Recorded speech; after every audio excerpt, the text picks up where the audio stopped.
No one who dies here ever really dies. Welcome to Derry, folks, the only town where your neighbor might be a cosmic entity disguised as a mime. And yes, it's a prequel, because nothing says fresh horror like going back to the 60s when everything was terrifying even without Pennywise. Let's get one thing straight. Welcome to Derry is not just another horror show. It's a full-blown Stephen King fever dream. We've got Cold War experiments, cosmic horror, and a town so cursed it makes Salem look like Disneyland. Set in 1962, this show peels back the shiny layers of small-town nostalgia to reveal something truly rotten underneath. Think Norman Rockwell meets The Shining. And yes, there are Easter eggs. Dick Halloran from The Shining shows up, because apparently the King multiverse is now a thing. So if you're waiting for Cujo to chase Pennywise through a cornfield, just hang tight. And let's not forget, Stephen King's Derry is basically the Bermuda Triangle of Maine. If something weird happens, it probably started here, or ended here, or both. Episode 1 kicks off with a Capitol Theater massacre, because nothing says welcome like a bloodbath in a movie house. We meet Ronnie, a theater worker's daughter, who's about to learn that popcorn isn't the only thing popping in Derry. Then there's Major Leroy Hanlon, a Korean War vet brought in for a top-secret government project called Operation Precept. Something that was buried in Derry a long time ago. Spoiler, it's not about fixing potholes, it's about a buried weapon that causes hallucinations, fear, and possibly the invention of clowns. And yes, the cosmic entity known as It arrives via meteor. Because why not? Aliens, Cold War, clowns, it's like Stranger Things and The X-Files had a baby and dressed it in a ruffled collar. And let's talk about Pennywise, or rather, the thing that becomes Pennywise. Because Welcome to Derry isn't just about jump scares, it's about existential dread.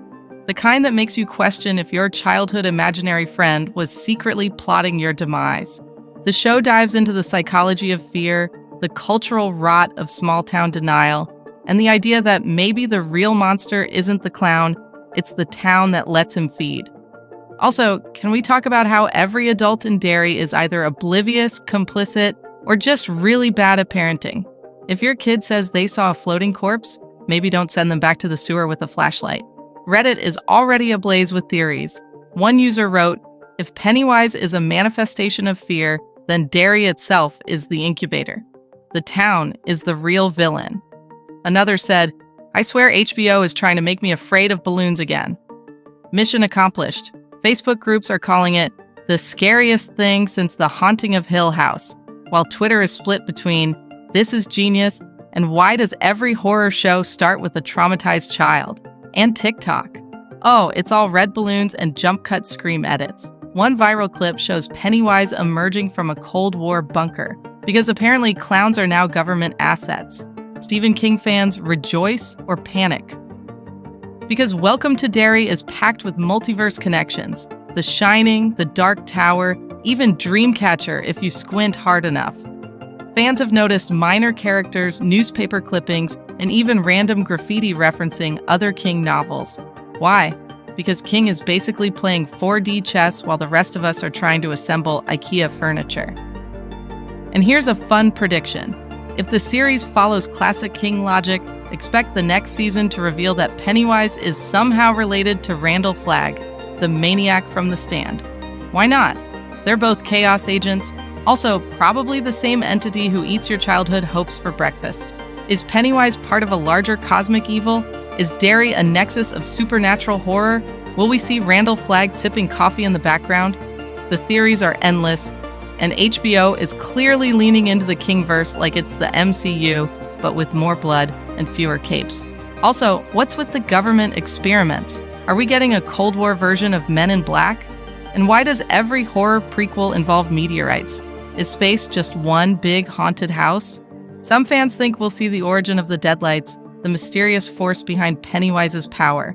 And if that happens, expect the King multiverse to explode like a cursed balloon. Welcome to Derry isn't just a prequel, it's a reimagining. It's bold, bloody, and weirdly poetic. It's about fear, denial, and the monsters we let grow in our basements. And let's be honest, this show is going to spawn spin-offs, theories, and probably a Pennywise Funko Pop with Cold War goggles, because horror never dies. It just gets rebooted. So as we float into this new chapter, let's ask, will Welcome to Derry answer our questions?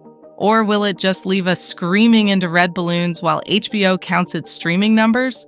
Drop your theories in the comments. Is Pennywise an alien, a metaphor, a government experiment gone wrong?